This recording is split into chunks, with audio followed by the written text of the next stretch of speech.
വിശുദ്ധ മത്തായി എഴുതിയ സുവിശേഷം അധ്യായം 10 വാക്യങ്ങൾ 5 മുതൽ 15 വരെ. അപ്പസ്തോലന്മാരെ അയക്കുന്നു.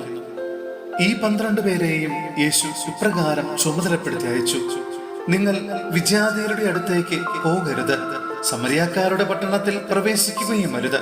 പ്രത്യുത ഇസ്രായേൽ വംശത്തിലെ നഷ്ടപ്പെട്ടു പോയ ആടുകളുടെ അടുത്തേക്ക് പോകുവിൻ. പോകുമ്പോൾ സ്വർഗരാജ്യം സമീപിച്ചിരിക്കുന്നു എന്ന് പ്രസംഗിക്കുവിൻ.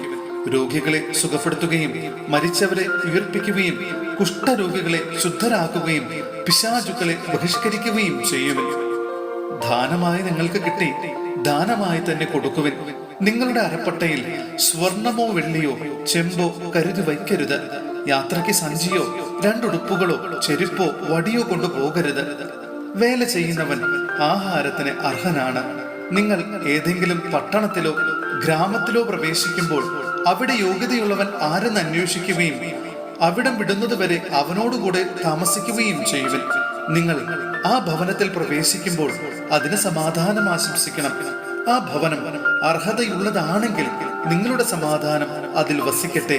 അർഹതയില്ലാത്തതെങ്കിൽ നിങ്ങളുടെ സമാധാനം നിങ്ങളിലേക്ക് തന്നെ മടങ്ങട്ടെ. ആരെങ്കിലും നിങ്ങളെ സ്വീകരിക്കാതെയോ നിങ്ങളുടെ വചനം ശ്രവിക്കാതെയോ ഇരുന്നാൽ ആ ഭവനം അഥവാ പട്ടണം വിട്ടുപോരുമ്പോൾ നിങ്ങളുടെ പാദങ്ങളിലെ പൊടി തട്ടിക്കളയുവിൻ. വിധി ദിവസത്തിൽ ആ പട്ടണത്തെക്കാൾ സോദോം ഗൊമോറ ദേശങ്ങൾക്ക് കൂടുതൽ ആശ്വാസമുണ്ടാകുമെന്ന് സത്യമായി ഞാൻ നിങ്ങളോട് പറയുന്നു. സഹോദരരെ, വിശുദ്ധ പൗലോസ്ലീഹ ഫിലിപ്പിയായിലെ സഭയ്ക്ക് എഴുതിയ ലേഖനം അധ്യായം 1 വാക്യങ്ങൾ 8 മുതൽ 20 വരെ. കൃതജ്ഞതയും പ്രാർത്ഥനയും.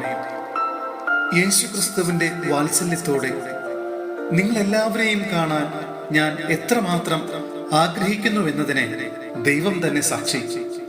നിങ്ങളുടെ സ്നേഹം ജ്ഞാനത്തിലും എല്ലാ തരത്തിലുമുള്ള വിവേചനാശക്തിയിലും ഉത്തരോത്തരം വർദ്ധിച്ചു വരട്ടെ എന്ന് ഞാൻ പ്രാർത്ഥിക്കുന്നു.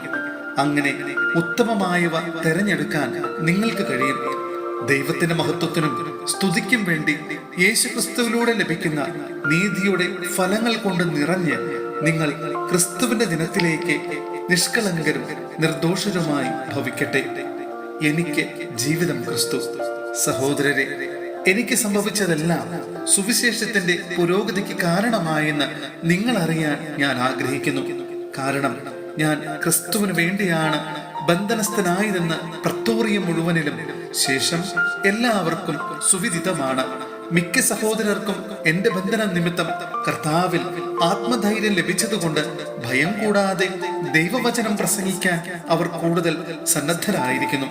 ചിലർ അസൂയയും മത്സര്യവും നിമിത്തം ക്രിസ്തുവിനെ പ്രസംഗിക്കുന്നു.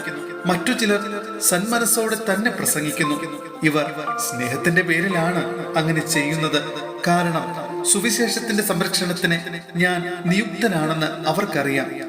ആദ്യത്തെ കൂട്ടർ കക്ഷി മാത്സര്യം മൂലം എന്റെ ബന്ധനത്തിൽ എനിക്ക് ദുഃഖം വർദ്ധിപ്പിക്കാമെന്ന് വിചാരിച്ചുകൊണ്ട് ആത്മാർത്ഥത കൂടാതെ ക്രിസ്തുവിനെ പ്രസംഗിക്കുന്നു. എന്നാൽ എന്ത് ആത്മാർത്ഥതയോടെ ആണെങ്കിലും കാപ്പട്യത്തോടെ ആണെങ്കിലും എല്ലാവിധത്തിലും ക്രിസ്തുവാണല്ലോ പ്രസംഗിക്കപ്പെടുന്നത്. ഇതിൽ ഞാൻ സന്തോഷിക്കുന്നു, ഇനി സന്തോഷിക്കുകയും ചെയ്യും. നിങ്ങളുടെ പ്രാർത്ഥനയാലും യേശുക്രിസ്തുവിന്റെ ആത്മാവിന്റെ ദാനത്താലും ഇത് എനിക്ക് മോചനത്തിനായി പരിണമിക്കുമെന്ന് ഞാൻ അറിയുന്നു. ആകയാൽ എനിക്ക് ഒന്നിലും ലജ്ജിക്കേണ്ടി വരികയില്ലെന്നും മറിച്ച് പൂർണ്ണ ധൈര്യത്തോടെ എപ്പോഴും എന്ന പോലെ ഇപ്പോഴും ക്രിസ്തു എന്റെ ശരീരത്തിൽ ജീവിതം വഴിയോ മരണം വഴിയോ മഹത്വപ്പെടണമെന്നും എനിക്ക് തീവ്രമായ ആഗ്രഹവും പ്രതീക്ഷയുമുണ്ട്.